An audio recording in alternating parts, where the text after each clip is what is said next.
not me typing? No, it was literally feedback. I didn't hear anything. Like a crackle. Yeah. All right, hold on. Let me Okay, here we go, guys. All right. Welcome to Season 3, Episode 2 of the Sit Rep Podcast. Not only are we recording, but we are live. Surprise, we are live. This is going to be a very abbreviated show because it is Gen Con weekend. And you can join the conversation you wish. If you go over to our Discord server, you can jump on. I've posted the link. You should be getting that across all of our platforms. If anybody has a topic they'd like to talk about, we're going to catch up with Jim about Op Center, what we can expect in Episode 2. We'll talk about Episode 1 now that it's been out. We're going to catch up with Ralph and the projects he's working on, and hopefully Chris will be joining us soon to talk about stuff he's been doing over on his site, Walkabout Games. He's doing some play testing on a modern rule set. And then I'm going to talk about what I've been up to as well, and then anything else that comes up in topic. So, as always, we want to welcome Ralph and Jim to the show. Oh, thanks very much. It's good to be here. Hey, folks. Boy, I'm sensing the energy in this room today. It must be the Midsummer Blues. So, as you all know, this is Gen Con weekend, the biggest game show, I would say, in the world. Some people would probably disagree with me and say Essen is the biggest one, but here, at least in the U.S., we'll say it's the biggest one. So there's a lot of stuff going on, and unfortunately, Dawn and I are not there this year to cover it. We had to take a break this year. Our just convention legs had just given out. So we are taking this year off. We'll be back in full steam next year with a full schedule of coverage for different things, and definitely we are doing Historicon next year. I was so jealous when Jim got to go, and I'm sitting here watching him do it, and the stuff that I was seeing, I was like, ugh, I so missed out on the E-chance. So we'll definitely be working on that. So let's talk Op Center. Oh, okay. So the first episode came out, and, you know, I'm going to toot our horn, and I'm going to slap you on the back and say that was a really great episode. I liked how you intertwined a lot of gaming into this one, and I liked the big overview of it. I have to ask, Jim, how do you come up with this material? A wasted, ruined life of reading too many of these books is how it's come up. It really is, I mean, just a lot of work. The as far as like where the material comes from, the only challenge isn't, you know, coming up with the material. It's what to leave out. Because I mean, if anyone's seen the episode so far, we cover what's basically a 30-year war in about 15 minutes. You have to sand off a lot of corners. You have to leave a lot out. And you know, people ask writers, you know, what's the difference between a writer and an author, or, you know, how long would it take you to write, you know, 1,000 words? I'm like, well, I can write 1,000 words in a day. If you want 500 words, give me a week. Right. You know, the shorter the content, the tougher it is to come out with. We've been trying to make these episodes shorter and shorter to make them, you know, more digestible, you know, more views, you know, more accessible to the community or whatever. And of course, you know, working in that gaming angle, we never want to lose sight of that gaming angle. This episode, I realized, was kind of heavy on the history and the overview, but again, that the groundwork is kind of laid out, and you know. And you know, for future episodes, it's going to be, you know, more focused on individual aspects of the Vietnam War and how they pertain specifically to the gaming table. Nice. So all the miniatures and stuff we saw in the first episode, is that all your stuff and your creations? Yeah. One of the reasons I wanted to do Vietnam is the very scholarly and you know, hard-driven reason being that I had a lot of miniatures lying around for it, and I already had a bunch of photos taken, and, you know, so on and so forth. So it's easier to, you know, it's easier to do. For the Falklands that we did previously, we didn't really have a lot of miniatures for it, so it was a lot of hex encounter stuff. It was a lot of computer games. Naval Command by Rory Crabb, Air War C-21 by Wessex Games, and that was all great. But for this one, I wanted to do something that actually, you know, had some miniatures in it. Yeah, I think it's awesome, and I have to ask, where do you find the time to do all that stuff? You know, between creating this content, and then you get to do all these, miniature stuff. I can barely find time to tie my shoes. It's what 3:00 in the morning was made for, and that's not hyperbole. I mean, I'm writing the script while sitting on the toilet. Sometimes it's literally 24/7.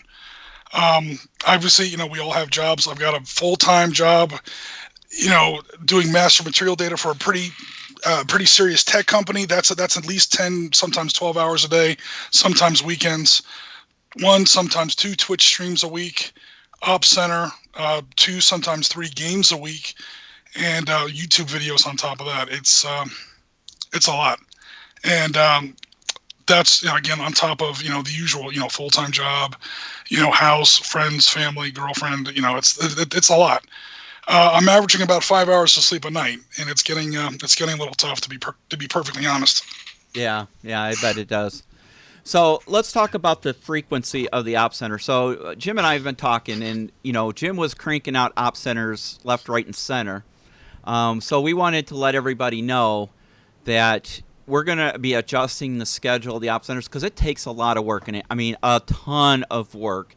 And, for one person to be doing all that, besides your real world life, it's just too much and it burns you out. And this is supposed to be fun, and we want people to be engaged and not to be just a chore. So, what is the schedule coming up for each series? What are we looking at, Jim? Well, whether by accident or just the way things have worked out, we're falling into this, which is perfectly fine. We're falling into this cadence, so to speak, of a topic being covered in about 4 episodes. The first one was intentional. That was Arbors Relay Wars. There's 4 major Arbors Relay Wars to cover. 1, 2, 3, 4, we're done. The Falklands series was supposed to be 3 episodes. I got halfway through episode 2 in the script and realized that I was not going to make it. So that one became 4. And now Vietnam almost became 4 by default. Vietnam, of course, being, our most recent Ops Center topic. So, again, almost by accident, we've fallen into this 4, almost like it was back when we used to do articles on Tabletop. Mm-hmm. 4 or so pieces of content per topic. They run out every 2 weeks is kind of what we're aiming at. They take about a week to do. It's about an hour per minute of footage. So a 25-minute video takes 25 hours. Yeah. So the better part of a work week to actually create. Again, working at home and so on, and in the car and wherever you can find an extra 10, 20 minutes. Right. Yeah. And then the week in between is like for actual hobby or something like that. But what was I going to say? So 4 episodes per topic, and then maybe a month off in between. So if for a topic, it's going to be 2 months. 4 episodes, 2 weeks equals 8 weeks, roughly 2 months.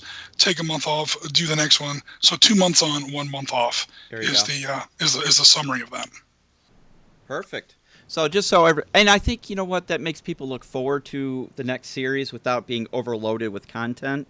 Because after a while, people just kind of get burned out. And the content's amazing. I learn a lot from the shows, to be honest with you. I mean, the amount of stuff that you're able to put in there. I thought I knew Vietnam pretty well, and the depth of the material you put in there, I learn stuff. I really enjoy it when I get to edit it and make sure everything looks good before we upload it. So I look forward to it, and I know a lot of people do. And as this series cranks out, we'll see more people sharing. I've seen some really good comments. I don't know if you've seen them, Jim, but there was a couple comments off. I believe it was the YouTube channel. Yeah, I've replied to the ones on YouTube. Yeah, so I mean, people are really excited to see it come back out. So, on Facebook, I think we've had a few others as well. So it is definitely, one of the more happily followed things that we do on the podcast. So what can we look forward to in this next episode? Without giving too much away, obviously. We're still writing the script, so I really don't know. Okay. We have some general topics laid out that we've already talked about in part 1 and in the comments underneath YouTube in part 1, and it's going to be like, okay, we've done the heavy loading as far as the history part of it goes. Okay, we've talked about the Viet Minh, the Viet Cong, the NVA. People often confuse these three different things. There are three very, very, very different things, as I'm sure you know. You were talking earlier about Dien Bien Phu, so you know that there's a big difference between, say, the Viet Cong and the Viet Minh, and where these different groups are located, what their political motivations were, because they weren't all the same. Movies and TV shows, we have a million of them, and one of the unfortunate things that these TVs and movie shows do is they take all communist Vietnamese and they kind of mash it all together into one big, bad guy kind of a facade. And from the perspective of the movie, that might be somewhat forgivable, because that's usually told from the grunt infantryman's perspective. Sure. The grunt infantryman in a firefight with NLF guerrillas in a rice paddy, somewhere in the Iron Triangle, doesn't really care about the political nuances between the National Liberation Front and, Thompsons and the people up in Hanoi and how they don't always get along. He doesn't care about that. And the movie's trying to portray his perspective, so it kind of makes sense. Gotcha. But we've been through all that now in part one, and so part two. It's again. I'm not trying to be secretive here. It's just we haven't gone that far ahead in the scripts. Right. Yeah. Is okay, so we've done the big heavy history part of it or whatever. Now let's take a look at the different areas of the Vietnam War. So you've got four basic the Army of Vietnam, ARVN, called them corps sectors. The Americans call them, field forces or whatever. So we got 1, 2, 3, 4. What those different four areas were like. So you got 4th Corps in the extreme south. That's Mekong Delta. That's where you've got the mobile riverine force. You've got the brown water navy. You've got all the river boats. You got the Apocalypse Now kind of stuff. That's in the extreme south. How do you build a table for that? What kind of things do you have to look out for? What kind of things should your rule sets entail? Up north to the other extreme, you have 1st Corps. That's Hue City, the DMZ, Khe Sanh, the Rockpile, Camp Carroll. Very, very mountainous, and you're not fighting Viet Cong guerrillas up there, no matter what you see in the movies. You're fighting NVA regulars, sometimes with tanks. It's a much more conventional war up there. And another thing you don't really see up there is the Army. Up there is almost all Marine Corps. There are some exceptions. 1st Air Cav is up there a little bit. And you have Special Forces groups like Long Vay, the famous tank battle at Long Vay, where Special Forces got overrun by NVA tanks. But by and large, that's a Marine Corps battle. And in the middle, you have 3rd Corps. That's a movie. I'm just going to use movies because that's what most people have seen. 3rd Corps, you have... what's the name of the movie? Hamburger Hill, the Outshaw Valley, and all that stuff. Mountainous, but not terribly well developed. And in the middle of that, or just south of that, you've got 2nd Corps. That's obviously the biggest corps. That's Khe Sanh. That's where all your Australians are. In other words, don't put Australians up by the DMZ. Don't put riverboats up near the DMZ. Don't put Marines down in the Mekong Delta. Where these different areas of the war were, and, it's a quick overview of what kind of terrain you can find in these areas, because they are very different. Vietnam was not one big jungle, believe it or not. I know the movies would have us believe that. There's mountains, there's rice paddies, there's areas of tremendous open fields, very long fields of fire. There's urban combat in certain areas. Where the tunnels were, because the tunnels weren't everywhere, where the American carriers were, where you would have air battles, where you would have naval battles. We're pretty much just going to break apart the geography of the Vietnam War and tell people how to, or try to, inspire people or shed some light on what kind of tables they can set up in different periods and different areas, geographical areas of the war. Right. And that's mostly going to be in part 2. And again, that's no spoilers or anything. That's already been kind of discussed in part 1 and in the comments. Excellent. So we'll definitely be looking forward to that. So that'll be out in 2 weeks, or a week from the time of the airing of the show. So definitely looking forward to that. So Ralph, let's take it over to you. What have you been working on, or what good stuff have you got for us? I've not got much good stuff. I've got some news that I've pulled off the web, so there is some stuff out there. Perfect. Over the past couple of weeks. So I'll do that first. Is Warlord Games, as we all know, are going to Korea. It's everywhere. They released their email saying what was coming out, and they showed off they're working with Sarissa to make a helicopter in MDF. What? They're doing the medical chopper that you see at the beginning of MASH. in MDF to 28mm scale. Really? Yes. Interesting. It's an MDF chopper. It's on, I think it's on Warlord's webpage as part of the MASH unit. So you can get the MASH figures with, basically, I can't remember the make of the helicopter. Jim can go and research it for it. I know it was is it a Bell helicopter? Is it the Bell? It's the Bell, yeah. A Bell, the Bubble Nose, which is a Bell. Yes. Is it a 12 or 21? I can't remember now. I'll have to look it up. Okay, so it's like the one you saw on the TV show. What's interesting is it's the one that you saw that they used for medical evacuations that you saw at the beginning of MASH. So they're going to make that out of MDF.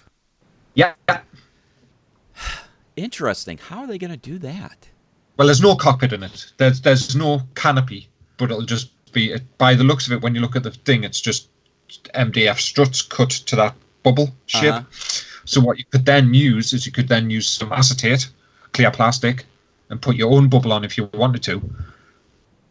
And just paint it up. Interesting. Yep. Very interesting. So that's one of them. Okay. In the last Up Center, you on about a game system that someone contacted you about. Yes. That was Contact Front. That's right. Yes. That was the Contact Front guys. Easy for you to say. Yeah, maybe not. There was another one popped up on Facebook. Oh God, this must have been a while ago. This was back in May, and I don't think we ever covered it. There looks like there's a new miniatures game coming out called Delta 10. That's a new miniature skirmish modern game.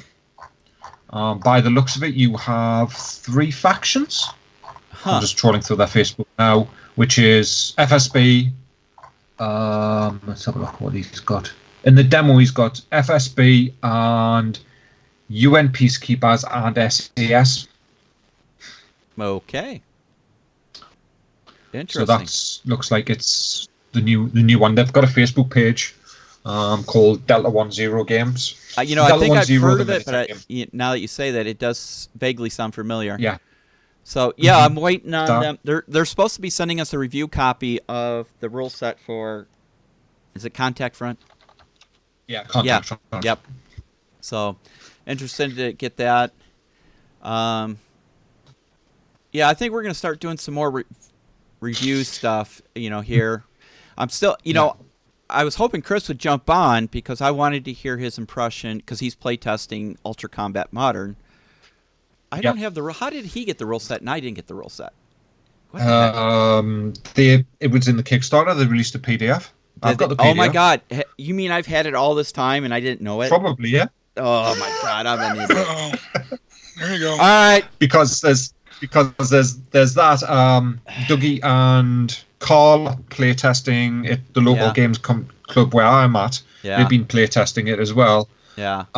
They're also doing. Those 2 guys have been doing some Chechenian war stuff. With Fireteam Modern. They've been playing Fireteam Modern.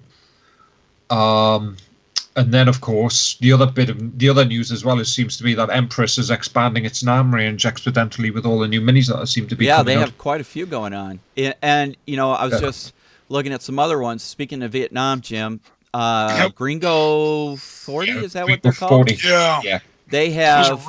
Those are really good. Yeah, they have. Looks like a LT or captain or we'll say CO and his RTO, and painted up. It looks really good.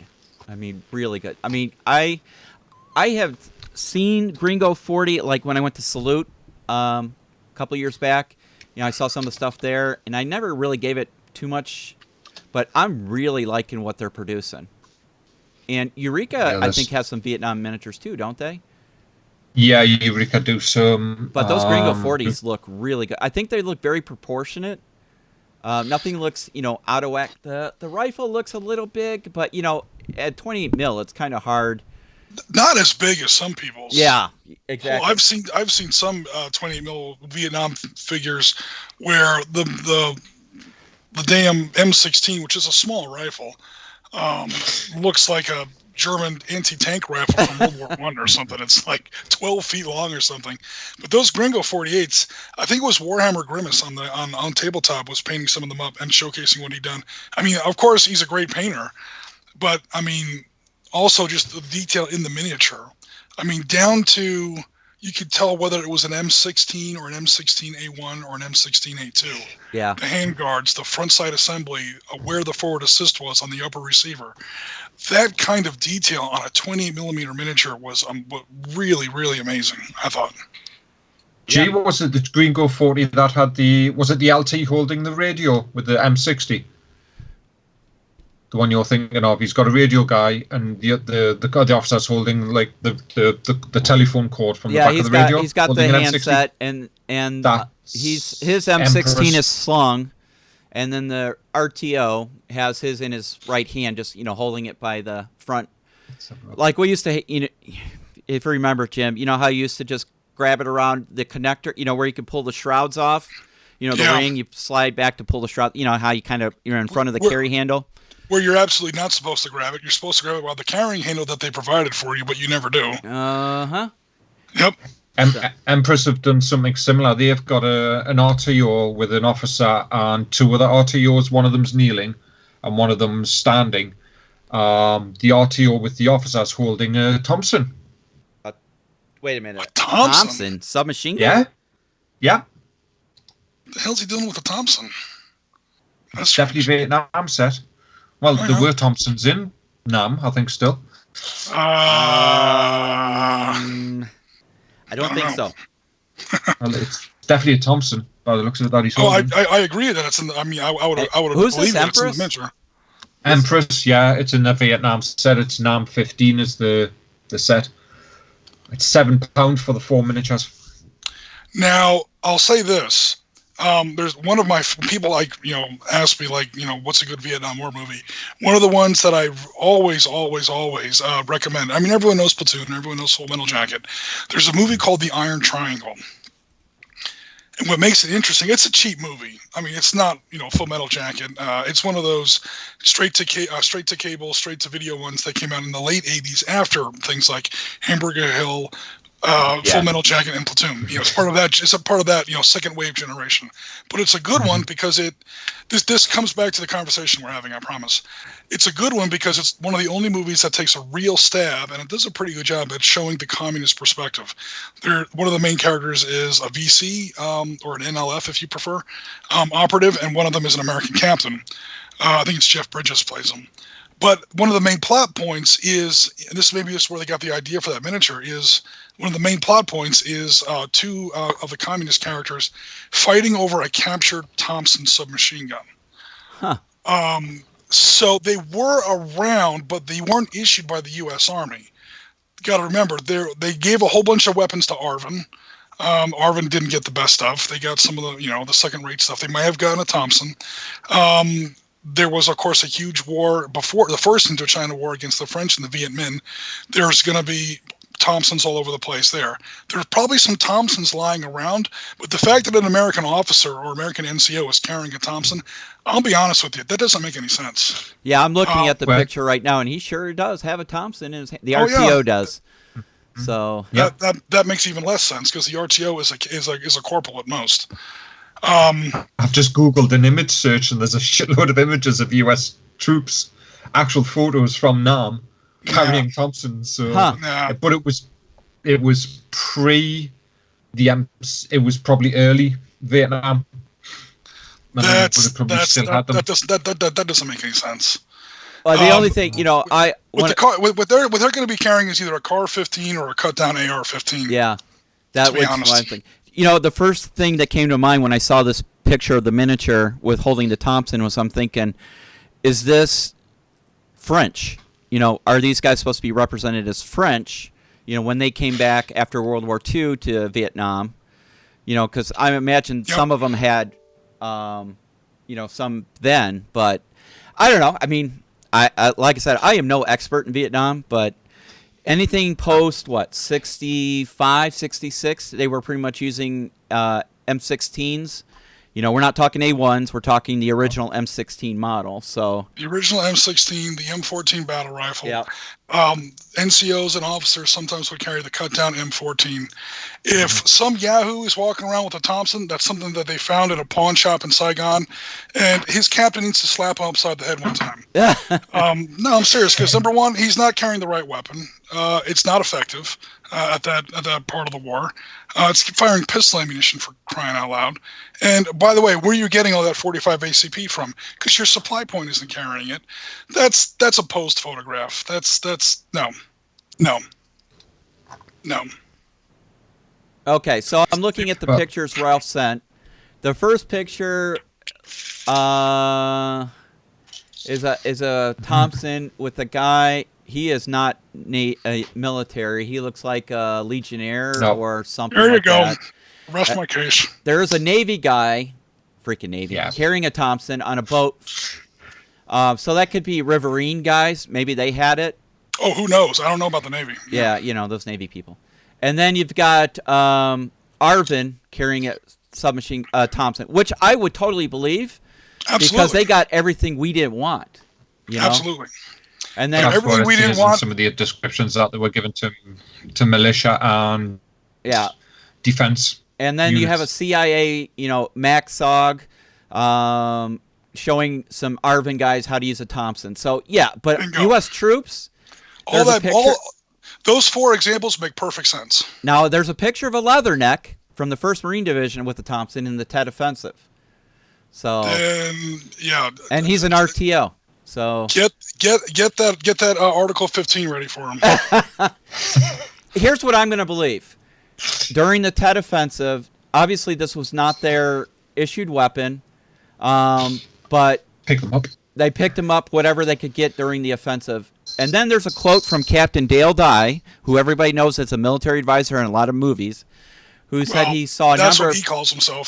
M1, A1 Thompsons in Vietnam. So it says many of the advisors to the Vietnamese took opportunity to acquire and carry them.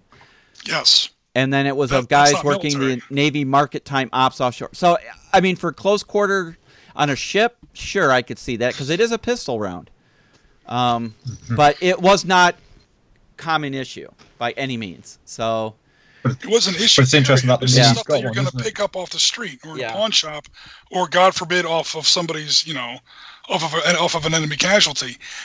Thompsons are going to be. Vietnam is going to be awash in Thompsons. Yeah. Part one of that Op Center series is this war started as, ironically, the Viet Minh and Ho Chi Minh supported by the OSS during World War II against the Japanese. So as far as who put Ho Chi Minh and his communists in business, that's the CIA. And, draw your own conclusions from there. There's going to be thousands of Thompsons poured into Vietnam to support that war. And those Thompsons didn't just go away, when the war ended. You're going to find them all over the place. But as far as, our American, either Marine, Army, ground, air cav, or any of those units issued with the Thompson, it's a flat no. Yeah. Or anybody's going to be carrying one as some sort of, bullshit prestige weapon. Again, that's just a lapse in military discipline, and yeah, it's definitely possible. Other movies have cited it. They have an American guy carrying one, and by the way, he's also the first guy to die in the movie, so draw your conclusions there too. Iron Triangle, seriously, check it out. I think it's free on YouTube. It's a little lower in quality, and you're going to see a Thompson. The Thompson is practically a star in that movie, but it's something that some of the characters fight over because it's a prestige weapon. It's old, it's an antique, and it has some kind of non-military value assigned to it because of reasons. So were they in country? Absolutely. Were they assigned to the U.S. military? No. So there's that. Ralph, what else you got in the news for us? That's really it. Apart from Mantic posted up, I don't know if it was Mantic or it was somebody else, and this is coming out of Gen Con. Mantic are doing a load of, how they did The Walking Dead? Yeah. Terrain bits. They're doing a load of vehicles. Oh, really? Modern vehicles. Yes. I'll see if I can find the article. It was posted, I think, to the Walking Dead group. Like a civilian vehicle? SUV. Yes, cool. SUVs, awesome. Things like that, which will be perfect for 28mm Spectre, contact front, ultra combat, things like that. It looked like one of the vehicles that was showing off. I'll see if I can find it. It was in a render, so it was a 3D render, one of them, and it was a what do you call it? A mini. A Mini Cooper. So We can stop. just like the Mini Cooper and things like that. We can stop buying Matchboxes now. Yeah. Because the scale's never quite right. They're too big for 72, Just enough and they're too for big work. for 57. They're too small for 56. Yeah. Interesting. Well, we'll have to keep. So that's gonna be part of their like terrain crate stuff that they do. I don't know if it's going to be terrain crate or what. It was just posted that they were showing some stuff off. I think probably at the booth at Gen Con. So these were photographs from the booth more than actually off Mantic's site themselves. I'm going to try and see if I can find the post anyway, and I'll link it back into the Facebook. Awesome. That's cool. And hobby-wise, I've been thinking and looking, and there's lots of nice terrain out there, as we all know. Yeah. But a lot of the terrain is expensive, especially some of the really nice ones. And thinking of gaming, with a budget, I'm probably personally going to start building my own. Okay. Using possibly foam board. It's durable, it's lightweight, and it's probably going to be easier to store. So I'm possibly going to start at first digging some paper sheets out and mapping out what I want to build in paper, and then buying some foam board and building out some stuff in foam board. So I'm probably looking at small adobe buildings, maybe a hotel or a largish building. Things like that. So, because I've been looking as well as I've managed to start getting some terrain pieces. So I went to Antonosity's workshop and bought 2 of the commercial bins, which are basically wheelie bins with lids. They're the big commercial ones that you see outside. And then I bought some of the 5 sets of rubbish piles as well, which are perfect because they're 28mm scale. So it's perfect for scatter, but it'll sit around, the edges of the buildings and stuff like that. And so, and I've just been watching some terrain stuff as well. So by foam board, you mean like it's like foam board. Okay, yeah. So just make sure we're talking about the same thing. It's like two very thin. Okay, I've tried to build some walls with foam board and with mixed results because I'm not very good at that kind of thing. My only if you've ever built anything with foam board before, buy some nice new razor blades and keep them sharp. The second that blade gets even slight, we use razors to a certain point, like after they're. I found that foam board only works when your blade is like heart surgery sharp. It's got to be very, very, very sharp. Yeah. Otherwise, it binds up and it gets all crunchy. And it was fine for my walls because they're supposed to be a little bullet marked anyway. But if you want nice, clean lines, it's a less forgiving material as far as the sharpness of your razor than I found other materials. Yeah, it was foam board, and the other one that I'll probably invest with is a hot glue gun. Can't go wrong with a hot glue gun at all. PVA could be a little bit of a pain in the behind, and it takes a little bit longer to dry. But hot glue is almost instant, and its drying time is a bit quicker as well. So, but there's a load of stuff out there that I've been watching. There's a load of terrain, like there's the terrain shooter, of course, but there's Black Magic Terrain, Wylock's Armory. There's loads of YouTube channels that people are building terrain and doing it for role playing or for miniatures gaming. So, but I just thought the buildings are nice, but they're not what I want. Because I started modifying an MDF building I've got, and I thought, well, I want to put a balcony on it. I want to put a couple of balconies on it and add not an entranceway, but like a courtyard to it. And it just didn't look big enough. And when you take each of the floors off, because it's 5 floors, I wanted to try and put some dividing walls into it. And you look at it and go, it's not, you could have one small flat in this 5-story building, so that would be like 5 rooms. And it's like, no, I want to make it a little bit more engaging, shall we say? Sure. Yeah. No, that makes sense. I think I'm going to start messing around with some terrain building. Perfect. It sounds great. Keeps us off the computer. The only thing I found with glue guns is you really got to control the amount Yeah. that you're, because sometimes it'll come out really thick, and then when you put stuff together, you get a lot of overflow. So that's the only thing. You have to get a really good glue gun. Don't just get the cheapest one you can find. So. No, I was looking at a possibly a Bosch or something. There you go. And I was looking at a wireless. I was looking at like a battery one as well. Yeah, not perfect. a cabled one, so it's easier to control. Perfect. But we'll see. So, Jim, thanks for covering Present Arms on Thursday night. I heard you were doing counters. Did our best. With yeah. I'm sorry. Go ahead. No, I was gonna say it was Rhodesia, right? Yeah, we've okay. So apparently, either our efforts here, SitRep or Op Center or whatever, has inspired a couple other people to start up their own YouTube channels, which is amazing. Actually, puts a warm feeling in my heart. One of them is a website called the Grizzly Cave. Quick shout out to the Grizzly Cave, run by my friend Dylan over there, LSR 2590 on tabletop. He does mostly Napoleonic, but he did venture into moderns once with a war that he knows about, the Rhodesian Civil War of, I think it's 1965 to 79. Unlike Vietnam, this is a war I don't know very much about, so I was totally relying on him on this one. And he also on tabletop, he started a project where he's actually trying to make up his own, Valor and Victory counters. And I was like, oh my God, someone else is making up Valor and Victory counters. Everyone on this website has heard me talk about Valor and Victory, so I was super excited about that. And it just, it feels good when someone else is doing something that you've kind of inspired them to do or whatever. So again, you had some other stuff going on, so we agreed that I was going to run Present Arms that night. I was like, okay. I reached out to Dylan. And I was like, do you want to take a swing at these Rhodesian Civil War counters?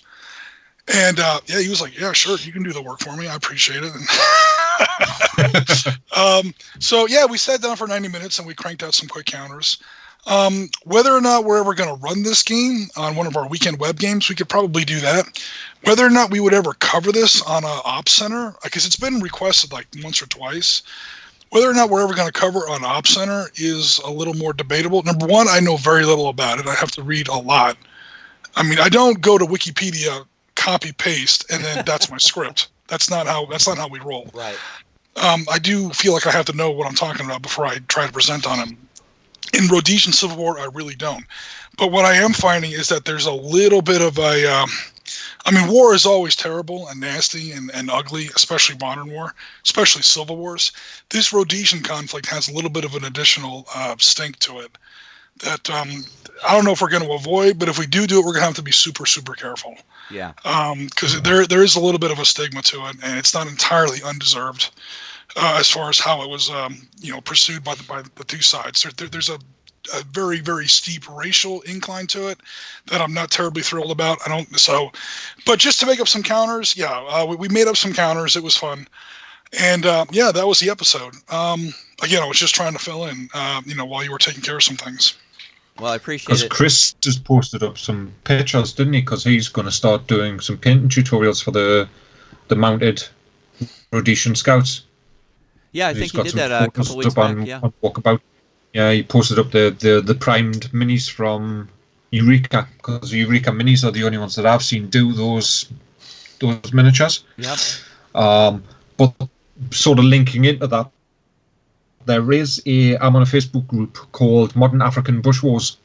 There's a Facebook group for it which covers probably all of the different types of African bush wars that have been going on within the period. And people have been posting up their miniatures and stuff. So from a miniatures point of view, some really nice things. But from the war point of view, yes, it's one of those. I'm not saying we couldn't do it, but we just have to be super careful. It's a very touchy topic. Yeah. It is. Yeah. Let's be honest. There was a lot of ethnic stuff that it's very sensitive, especially in these days and times, and you have to. It's tough. Let's just put it that way. It's very tough. Down to the bones. It's your typical. There is. The British are pulling out of one of their former colonies, and now there's two groups left over that want to run the war, that want to run that country afterwards, after the British pull out. You've got the people that were in power before, the post-colonial power, and then you've got the Marxists, because the Soviets are trying to play Cold War proxy or whatever. That's no different than 100 other wars in Africa, wars in Asia, wars in even Latin America. However, this one, the British didn't want to pull out because the British Empire at the time, or the British Commonwealth at the time, had a general policy of we're not pulling out of a country until we've established, at least this was the idea. They were a little hypocritical about this. We're not pulling out until we establish majority rule. Well, the majority of the rule was not established. The white Rhodesians were definitely not the majority in that country. They pulled out anyway. Now we have the white Rhodesians, who their only real sponsor is apartheid era South Africa.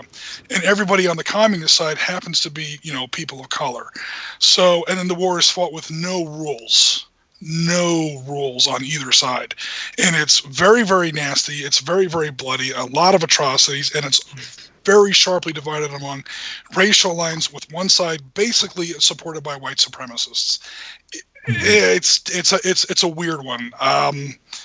So again, no, nothing against people who make miniatures about this stuff. We made up counters for it here on SitRep, but as far as whether or not we ever cover it on Op Center or anything, I mean, people have requested it, and I feel like I don't want people to feel like we're ignoring them. This one is a potential minefield, and that might be why we don't. We do kind of want to watch our step. Sadly, there are plenty of modern wars to pick from. Yeah. Let's not pick one that might get us in trouble. If people are interested in gaming in that period or looking at that period, I know Force on Force did a source book called Bush Wars, which I think you can still get your hands on. So if people are interested, the might be worth the PDF is still available out there. Yeah. Yeah. And again, if you want to look at it in a strictly tactical view, have fun. Just if you're going to get in, because again, Op Center is usually higher level. We first thing we do is get all the politics out of the way. That's where it gets a little weird. But if you're just getting together with some friends, you want some asymmetrical, air mobile kind of a game. It's very air mobile war. If you want to get air mobile into some tactical gaming, then have fun. Just don't be surprised if some people kind of raise an eyebrow. You have to kind of watch out for it. Yep. All right. Well, let me talk a little bit about what I've been up to, because I want to acknowledge a few people. So the previous week, on Present Arms, I painted up the U.S. soldier for our Ultra Combat Modern from Dish Dash Games. And I did that on the podcast, and on the live stream, excuse me. And Andrew Dickinson made a comment, and he said, is there any chance of a write-up on how you do it? So, Andrew, I will definitely work on that this week, and I'll get that posted up. So I'll take you step on how I did the camo. It's not competition-worthy, but it's definitely tabletop standard. Absolutely. So, and it isn't really that hard, and I painted it from, primed to fully done within that, 90 minutes, Jim? I think it was. Yeah, so, 90 to 100 minutes tops. Yeah, so, for one figure. So once you got it down, it's, you could probably get through. So I'm more of a speed painter than, it depends on what I'm working on. Most of my miniatures I will speed paint through. Very rarely will I do something for a long time. And then also I completed, finally, the Spectre Miniatures Razor with crew. Finally got that done and posted pictures of that. So I just got to do a base for it. So don't you have another one of those? Yeah, I have another one that I will actually take my time on and do it bit by bit instead of putting it together and then trying to paint it. So it's definitely a challenge when you've got all that stuff in there to get a good paint job on it. But it looks all right. It looks all right. You know what? I know that's the right way to do it. I never do my vehicles that way. Yeah. I build it and then base it and spray paint it. I never. Oh, you should paint the guys before you put them in the vehicle. Man, this isn't a scale model. I don't. I never have the patience for that. I've just picked up another Humvee from Spectre as well, so I've got a Humvee to build and paint to go with the other one that I've got. So. I still have the JRTV to like build, on the Spectre website. Yeah, I was I'll probably do that on the the one show. on Spectre. Yeah, the Spectre one. Yeah, the one on the front of their page though, the grey one that they've got next to all the mercenaries or the PMCs. I'm thinking of doing it in that type of grey instead of doing it in the green and tan, the green and khaki that I've got this one done in. Awesome. So a couple other things I wanted to. T14. Nice. was going to acknowledge Johnny Grogan posted something on the 31st of July. He sent us a link to I don't know if it's a new game, but I'm not familiar with it. Let me bring it up here. Tango Down by Tiny Battle Publishing. It's a square encounter game, and it's basically a house clearing operation, so CQB. So I'm gonna take a look at that, see how that goes here. I'm gonna order it up and try that. And then our buddy Piers sent us some play testing for Battle Group North Hag. So I'm really interested, and he posted some pictures of some 10 mil Soviet troops, I think it was. And they look pretty good. So I'm really anxious to get that on the table, especially at 10 mil. Right. And so I'm very excited for that. And I'm really excited to try and get some 6 mil gaming in as well. I'm going to order up some GHQ armor and get painting on that. And so when we have one of our... good girl, GHQ. Yeah. Old school. So when we have one of our game weekends, did we ever decide what we're calling those? I think, we're going to get a game together of, I don't know, Team Yankee or we'll come up with some rule set that we can play 6 mil, and we'll get a big group together, and we'll have a battle after, we work on our projects. So I just think 6 mil to me is just a really good scale, especially for armor. Yeah, okay, I'll put money in the pot. Ariski's going to talk about scale again. Woohoo! As far as what's the best scale for moderns or whatever, if you're doing infantry and skirmish, 28 millimeter is great, because it's not whether the games are too big or too small in scale or whatever. I think sometimes my arguments get a little oversimplified. It's just that the difference between an infantry scale weapon and an armored scale weapon, or artillery or air or whatever, is so huge that one scale doesn't really do a good job. I mean, Team Yankee tries, but a lot of these games don't really encapsulate. On a 6 mil table, infantry should be able to shoot out to 1 inch, and artillery would be able to shoot beyond the table. Armor should be able to shoot beyond the table, and you should be playing on 10-foot tables.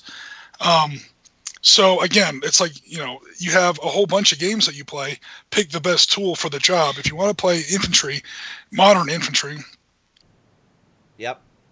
28 millimeter is great, because infantry weapons are so much shorter ranged than most people think.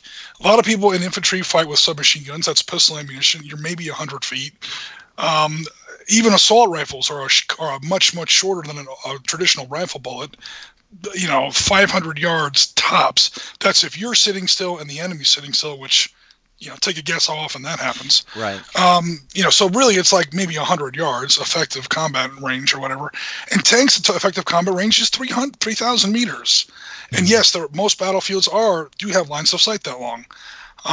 So it's like a 30-to-1, disparity. So yeah, 28 millimeter is great for infantry, skirmish Sangan, ultra combat. 28 millimeter, yes, 100%. Once you get into tanks, helicopters, artillery pieces, you're up at battalion, brigade, maybe even division level combat. You got to go with 6 mil, and even 6 mil is a compromise. Not to sound too much like Ariskini, but you really should be playing in hex encounters or some other non-miniature type game, unless you're playing on a tennis court, in which case, God bless, and please invite me to your game. I would love to play on your 40-foot table. I saw some at Historicon; they were amazing. But speaking of Historicon, Jim, did you get to see that Force on Force table, that big African one that I saw 3 Force on Force tables. They are on the front page of On Tabletop. I did make sure that they all. There was one modern table that I did admittedly miss. That was the oil derrick one. I walked past it 3 times, but that's a very, very fast convention. You rent, or not rent, but you book a table for 3 hours, 4 hours, and then you are gone, because there's somebody else with their boxes of miniatures waiting to take that table. And it's on a very tight schedule, and they don't play around. I think so. It was on Tabletop. It was that big. It was the big one where you had two teams going at. One had an extraction point and a mission. Yeah, that's my content. I actually put that up there. Yeah. I think Jerry. I think Jerry was doing the interview. That was me behind the camera. Yeah. Yeah. So we did that one, and then there was another one, a road trip in the jungle or something. So there was at least two Force on Force tables in Force on Force standard 20 millimeter. There was 10 millimeter Mein Panzer with M1s versus T80s. It was nice to see the correct Soviet tank on the table for a change. And it was nice to see what else there was. Again, the only one that I do regret that I missed was that oil platform one. That thing was an oil platform in 28 millimeter. It was at least 3 or 4 feet up off the table. It was absolutely huge. They must have had a whole minivan just to bring that stupid, oil rig. All right, somebody's going to rub that one in, because I've been trying to design that for a year now. Like I said, every time I walked past it, it was like between games or whatever. So I never got to see it in action. We never interviewed him. We never did the write-up, which, again, we tried to cover everything. We couldn't. It was just too much. And there was only 3 people there. I don't know if you could open it up and move around guys inside or whatever, but from the outside, the scale was right. It looked really nice. It was absolutely huge. It was a massive effort. God knows just to build, let alone just bring it there. Yeah, it was a great looking table. But yeah, there were some moderns there. Awesome. Another one that we missed was I did want to get this one, and you know what? We were going to take some heat for it. I don't give a damn. It was American Presidential Race 2020. And it was so satirical. It was a zombie apocalypse game, in America in the year 2020, with all the red states on one side, all the there was like a CNN van. It was flipped over. It was overrun by Fox News guys. There was a school right next to a let's just say it was a gentleman's club, but the gentleman's club was named like Big Guns or something. It had like 2 cross M4 carbines on there. It was just a snapshot of everything that is just wrong with America, and it was just put on this table, and the guy was just like, I dare you to say something about it. It was a great American satirical kind of a table, and it was all, it was like 2 zombie hordes. In one zombie horde, everyone was dressed in blue. One zombie horde, everyone was dressed in red. And it was just like, just bathe in the subtext. Just go ahead and drink it in. It was great. It was great. But we went to talk to him. I was like, we got to get this on camera. And he was busy setting up his table. And he just didn't have time for us. So there were a couple modern tables that we did miss. Last Night on Earth. What was it? No, I'm sorry. Last Kids on Earth was a fun one that we did get. And it was a kids zombie game, which I found, which sounds weird, but they pulled it off. And it was a bunch of kids were up in their treehouse having a playtime or like a sleepover. Uh-huh. And during that night, the zombie apocalypse struck, and now everybody's a zombie. And now these kids that happen to be up in that treehouse all night, they didn't get zombified, but now they have to rush out and get snacks. And so you basically had a pack of Twinkies was your objective marker, and you have to fight through all the zombies or whatever, and it was adorable. It was great. Hilarious. Did get that one, but yeah, there were some that we missed, but there was a lot that we did actually get for Force on Force. Excellent. There's a just something else as well that we put a shout out. I'll put a shout out for. It's Alex is Full Battle Rattle. Yep. It's his birthday today. Yes, it is. Oh, happy birthday, Alex. Yes. Yeah. So we might as well give him a shout out. Yeah. He's been good to the sit rep when he's been on. So yes, it's his birthday today. So I'll be painting up some more of his Canadians probably on the next Present Arms. So be on Thursday night. I'll be painting. Is that with map? Are you going to be doing the map pass then as well? Yeah, I'll be doing it again. So we'll see. All right. Really, at these scales, though, isn't camouflage just pretty much an exercise of fake it till you make it? Yeah. Yeah. Yeah. I must admit, I use the Spectre guide for doing multicam, and it works really well. Yeah, it does. I use that on the Razor guys, so I followed theirs. But you know what? My personal approach to doing camo now on these is I print up. I'll go to Google and I'll put in whatever camo pattern I'm going to paint, and I'll print up a color sheet of the pattern, and then I look at because camo is layers. So I look at the layer. So I say, all right, what is the initial layer what's the most obvious majority of the that camo? Is absolutely true. When you look at any American camouflage or any camouflage at all, you can look at it, and you don't even have to be like a graphic designer or anything. You just look at it, and you can tell those colors were applied in a certain order. Yeah. And you want to get that order right, and then you just want to get that proportion right. How much black is in American desert camouflage? Maybe a couple dots. Right. And the point is just to not overdo it. Exactly. So, yeah. And at 28 mil, it's just a little bit here, a little bit there, and just, proportion keyword is a lot. Little. Yeah, keyword being little. Yeah. Yeah, I found it a little therapeutic as well, when I was doing my Spetsnaz, especially, because I used the multicam for the Spetsnaz, because I thought it just worked.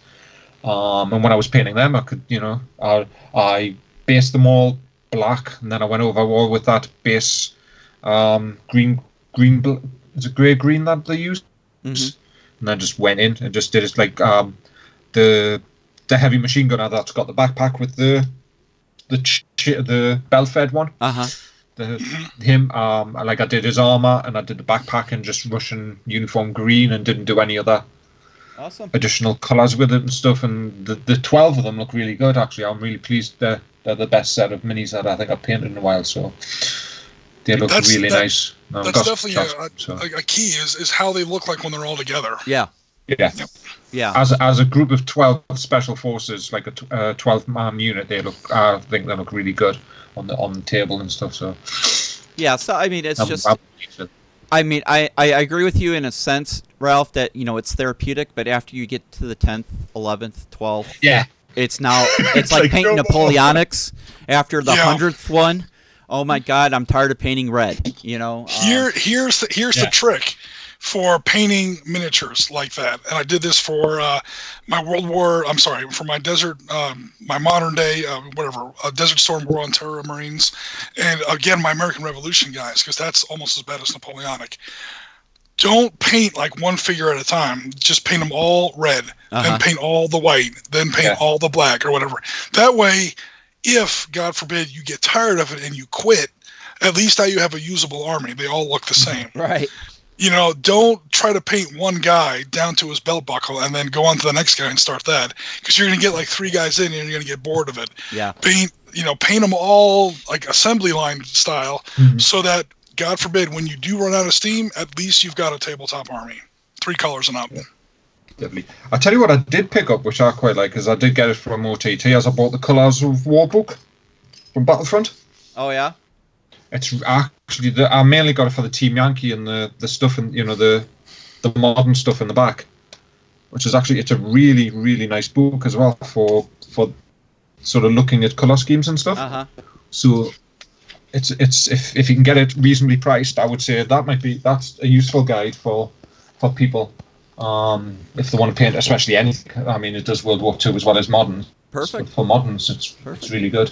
All right. I mean, I've got my black SAS in assault gear ready. They're all primed black. So what I'm going to do is get the airbrush out, and I've got the AK interactive set. It's German Panzer set. Now, it's not. The set isn't blacks. It's a collection of different shades, and it looks like it's shades of blue-grey. Yeah. So you've got a very dark shade right the way to a light shade. So what I'm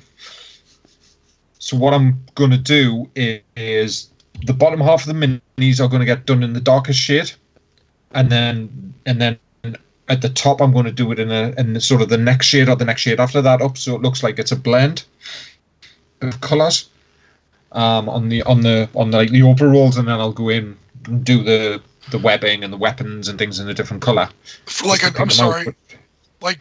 dark blue-gray, you said? Yes, it's like a blue-gray almost. For what kind of miniatures are you painting? These are SAS assault. They wear, when you see them in the black overalls, bit like SWAT. Oh, okay, I got you. Okay, cool. Yeah, it's them. At Historicon. I'm sorry. Go ahead. Mm-hmm. It's all right. Well, I've got them all primed black, and they've all got. I got the bug of doing them after I saw the Modern Warfare, Call of Duty Modern Warfare single-player trailer, because all of the guys in there were this. It's SAS, but they've got the quads. They've got the quad optics.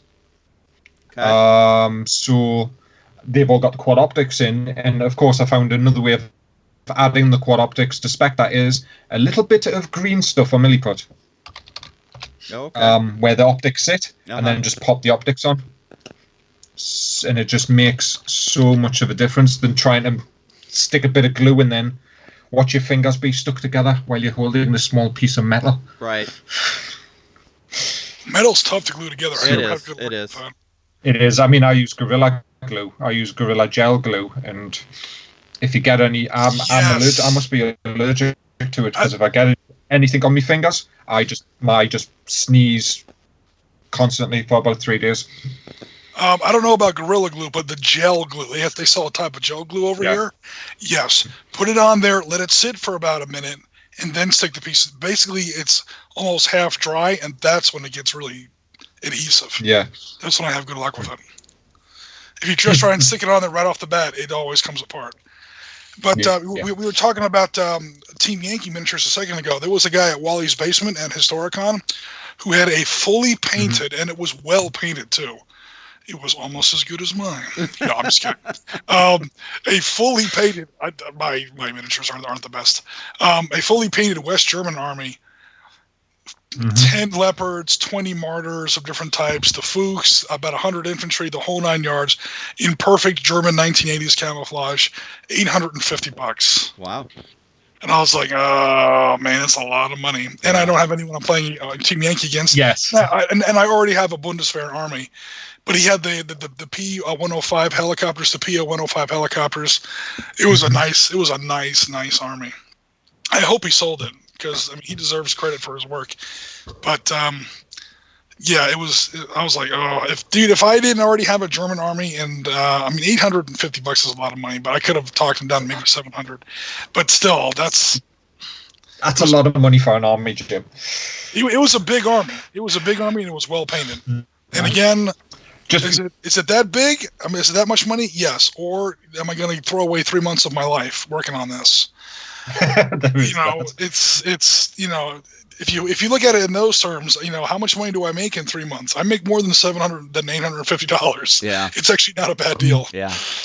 Chris, are you just on the before line? we start as well? Hello. I was just going to say, before Chris jumps in as well, I'll just like to do a shout of sorts of some other news that dropped this week as well, which was the trailer. Speaking of video games, which is my other hobby, the trailer for the multiplayer part of Call of Duty Modern Warfare dropped. So good. Chris knows what I mean. He's like, oh. Okay, all right. Before you get on your love fest for this game, I got to say something. Is this the one? You guys need some time alone, or So I got to ask. Is this one? I saw a trailer where they're in the woods. Yep. And then the dude lights up a cigar or some crap like that. Yep. Okay.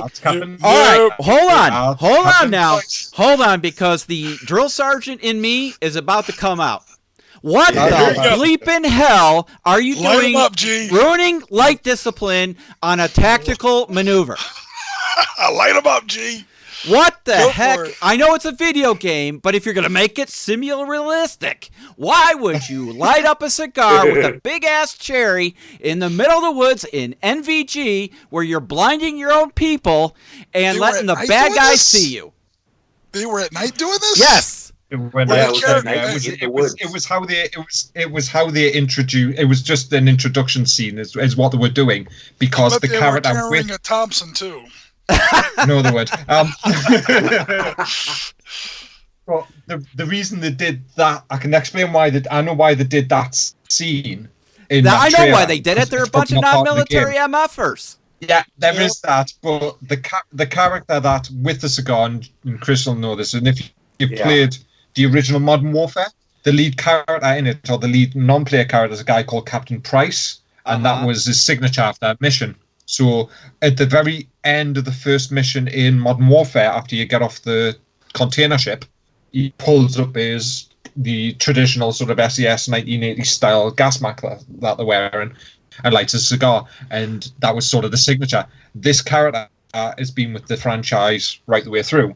the new Modern Warfare is technically a reboot and a reset to what the original was 10 years, is it, Chris? Or was it a bit longer than that? Yeah, about 10 years. So yeah, it was so the original So they Modern went Warfare totally Hollywood. 10 years ago. They rebooted. Yeah, they went totally Hollywood with it. We can. That scene, everybody was like, oh, so the new Captain Price was back. That's why they did that scene. Yes, I can understand. It's Luke Skywalker lighting up a lightsaber, but it was an officer doing this. Yes, he's a that explains sergeant. a lot right there too. I'm sorry. So it's Captain Price. Sorry, it's Captain Price. He's an SES officer. So it's an officer. See, that explains it. He knows no one's going to come up and butt stroke him in the back of the Kevlar for doing that. They're replaceable. Officers are dime a dozen. There you go. Yeah. Call Quantico. They released the trailer and some gameplay for the multiplayer part, which is the way new Call of Duty works. By the looks of it, is you level up a weapon. So you can pick, say, an M4, you can pick an AK, and then you can go into something called Gunsmith, where you can completely customize it. And I do mean completely customize it. On an example I gave for the AK is you can go from a traditional AK, extend the barrel and put a drum mag on, put optics on it, and turn it into a AK-16, I think, the LMG version. Or you can make it down to like an AKS or an AK, the short barrel version. Yeah, lots of different optics. Yeah, the SU. So lots of different optic choices and things like that as well on it. So they've completely, the way they've made the game is you pick your weapon, you pick a weapon that you want. You can level that weapon through leveling the weapon or leveling with the weapon, because the way multiplayer works is you have levels for some strange reason. Unlocks additional optics, suppressors, magazine types, and things like that. Well, that's very modern war realistic. And G, you can probably speak to this. Is when we were in, you weren't allowed to customize your weapon at all. Hell no. You had to turn that into the armory after every op, and But nowadays, that has totally changed. Yeah. I don't know how the Canadians did it, but in the Americas, we had to, it had to look like it came out of the oilskin wrapper, when we had to turn it back in after field exercises. Yeah. You were in the armory it is very Hollywood. Cleaning that rifle after you got done using it. Yep. It is very Hollywood, the Call of Duty thing, but it is also you are supposed to be a tier 1 operator, so that's the thing behind it. But they released the trailer and they put Metallica to the trailer. Okay. What else, Okay. They get points for that. All right. I'll acknowledge it's a video game. I'll acknowledge that tier 1 operators are the in vogue thing right now. Yeah, yes. However, what the bleeping hell? Well, hold on. In the game's defense, are most tier 1 operators strictly military? Or are they PMC/CIA/NSA?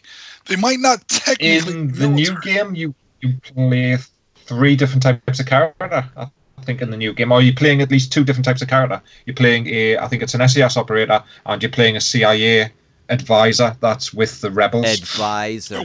Well, CIA is look. All respect. But CIA are civilians. Yeah. And what this is going to mean is that's probably your weapon, and because it's your weapon and you maintain it, you can do whatever you want to it. Yeah, you're not turning that back into a battalion armory at the end of the day. Yeah. I mean, it's cool. It's fantasy. It's fun. It's It is, yeah. It just, when I see stuff like that, the light discipline going out the window, I'm like, are you freaking? And these are SAS guys. It's an old story, G. I mean, Saving Private Ryan, when Captain Miller is in the center of the formation and he's in a perfect wedge coming in silhouette over that ridge. I mean, come on.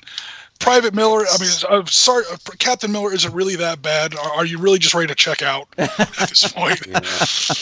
You got a lot to live for, Captain Miller. The German snipers are like, come on, it's too easy. Yeah. That's it. Full Metal Jacket. At the end of Full Metal Jacket, these are Marines. You guys are embarrassing me, and they're walking silhouetted against burning buildings, singing Mickey Mouse themes. I mean, I was going to say, it's not the Mickey Mouse scene. Yeah. Yep. Yep. Silhouetted against burning buildings. You guys just want to die. Is it really Which that was bad? the Docklands, which was London Docklands, Mm-hmm. because Stanley Kubrick wouldn't leave Britain at all, so it was all filmed in London. Oh well, what That's do why you I got? think You he- work with what you got. It's Chris, scary that parts of London look like that. Chris, tell us what's going on, my Did- friend. What's going on? I'm playtesting the hell out of Ultra Combat Modern. Hey, We I- have played you missed the Fire conversation. Team I didn't know games. I had the rules. I guess it was part of the Kickstarter. You got a The PDF. initial. Yeah. Yeah, but I'm playtesting later versions of that right Okay. now. How's it going? Playtesting. It's going well. We've hit a couple things that we've sent off to Colin to advise him that this has happened, and he is looking into those things. And today we are going to be probably upping our game to squad level with vehicles, and Nice. then tomorrow I think we're upping the level to platoon level. Awesome. I was hoping to have my Empress miniatures by now, but my order has gotten lost. Like, Ooh. big time lost. What did you order, find Chris? it at all. That reminds me. Just today I got some new Empress miniatures in the post, so I'm gonna open them up and see what they look like. Which I'm one did just you get, kidding. Jim? I was kidding around like his shipment came to me. Oh, Yeah. No, mine is What did you order, Chris? I ordered. They have the generic modern infantry with the AKs. I ordered ones with Mitch helmets. And I ordered the new. They're the female Kurd figures. But I ordered them so that I could turn them into women in the Ukraine, because there's a lot of women that serve in the Ukrainian. So I'm adding those to the squads. What else did I get? I got some AGS 17s, the automatic grenade launchers. Oh, okay. I I know what you mean. got Belt fed 30 millimeters. what did I get? And I got a couple 12.7 machine guns. Are those the What else I the, ordered? I'll have to look at my order, but I are those I the ordered a ton of DSHKs or stuff. the NSVs? So I'm missing. What's that? I was just wondering if the 12.7s are those the older Dushks or the newer NSVs, like the big machine guns? No, it's the new ones. It's Okay. the new ones. Gotcha. I've got Deuce, but I wanted some of the newer ones. So yeah, we've been play testing that, and we've played a lot of Fire Team, and now we're playing Squad. And while we're working on, I realized I didn't have a lot of 28 mil scenery. I had a lot of 15 mil scenery. So we've been making a lot of 28 mil scenery, new stuff. And what else have we been doing modern? Oh, I got a footsore order for modern. I've got Ukrainian civilians. Those are going to be included in some games. And I got some Yemen PMCs. All right. And I got Spetsnaz, which it's the older Spetsnaz they do. So I'm turning those into Ukrainian Special Forces. Yeah. So I think that's about it. And I'm looking for a house. That's about it for me. awesome. Well, Aiming at 1-to-1 scale. sounds like everybody's got a lot in the oven. So we're going to wrap up the show. I want to thank everybody. The next time we get together, we're going to talk about our first wargaming weekend and some other things. And it'll be Is this Dust in October? our Weird War weekend. Yes. There you go. Yep. And Cool. I figure between getting some dust going and maybe some 6 mil action there, Jim, we can have a Okay. hell of a wargaming weekend. I'm not coming if I can't bring Panzer Leader. Oh, you have to bring it because I think I need to borrow. Steal your copy because I think I'm missing something. One of my 3 or 4 copies? Sure, why Works. not? So we'll get more information out to you guys soon. We want to thank everybody as always. We want to thank all our supporters, and I want to thank Jim for joining us, and Ralph and Chris. Sorry, bud, for jumping in late. I know you're hours behind us there in the old Great North. Yeah. We will definitely get a full show on next time. And if you guys are at Gen Con, have fun. Let us know if there's anything exciting coming out. I did talk to Kirk real shortly from Miniature Building Authority. He's having a really good show. So tell everybody out there, and again, happy birthday, Alex. We will see you guys in the next show. Take care.